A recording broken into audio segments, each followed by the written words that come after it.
Hi there, my name is Jack Forden. I'm the owner and operator of Jaxville Gold and Silver Trading, and I'd like to talk a little bit about one of the questions that I hear most frequently from my clientele, and that is basically what's driving gold, what's making gold go up in price. There's several things that seem to affect gold. We have these geopolitical issues, the unrest in North Africa, Syria. Then we get the financial issues. There's the problems with the banking system, the bailouts, food, or basically price inflation we're hearing about, as well as spiraling government debts. Well, the financial issues, the spiraling government debts, the inflation, price inflation, as well as the problems with the banks, they're all symptoms of a greater malice. And that malice is actually the collapse of our global financial system. It's our money system which has hit the wall.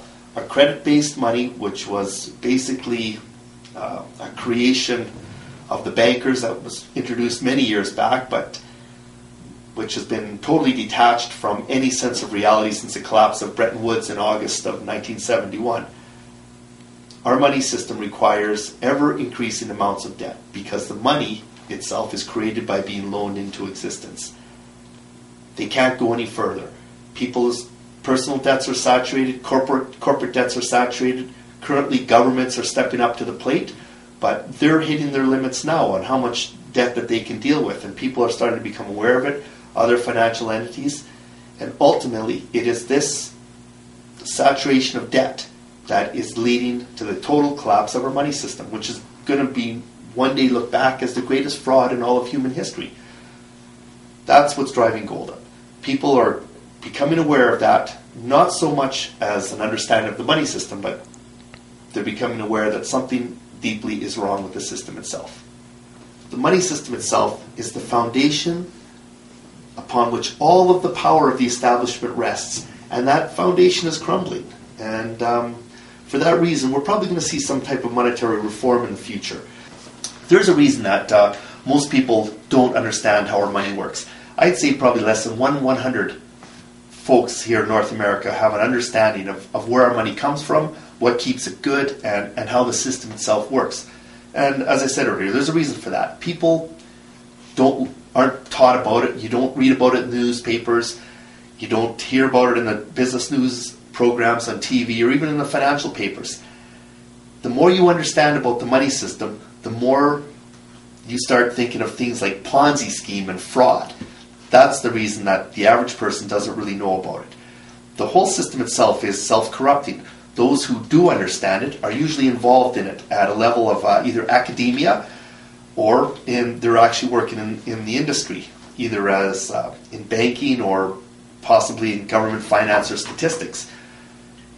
If you're emerging from college or university, you're doing your master's thesis, you start talking about the money system in negative light, you can forget about ever getting tenure anywhere or ever getting a grant to do research with the Bank of Canada or StatsCan or even getting on with any of the major banks or other financial institutions.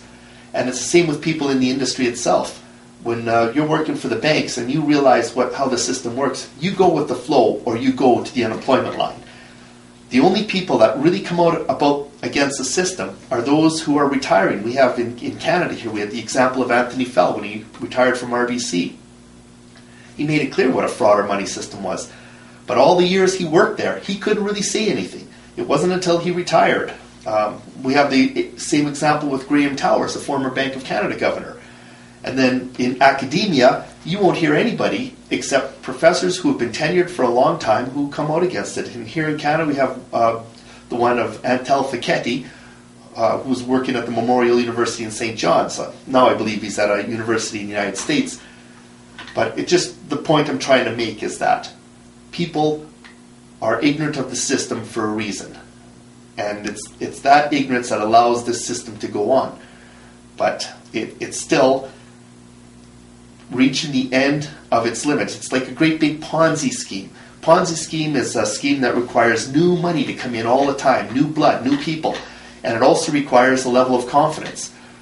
Our system, our money system, what it needs is new debt. People to continually go further into debt so they can create more money. If people can't pick up the debt, then corporations pick it up or the government picks it up. But at either rate, more debt must be endlessly created. And that's why the system is completely unsustainable. And at the other side, you have confidence. And that confidence, understanding how the system works, is what's breaching the confidence.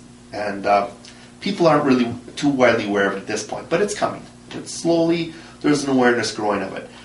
If you as an investor are involved in markets, the one thing I urge you to do before you start talking about the fundamentals of gold and looking at technical analysis and how the chart shows it's going to do this and how this conflict with one country against another is going to, what it's going to do for gold prices, look at the money system. The very system in which produces the units that we price the gold that we buy, sell, trade, hold, or whatever.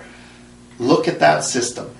And that is the greatest case that I could make for owning precious metals, gold and silver, gold in particular.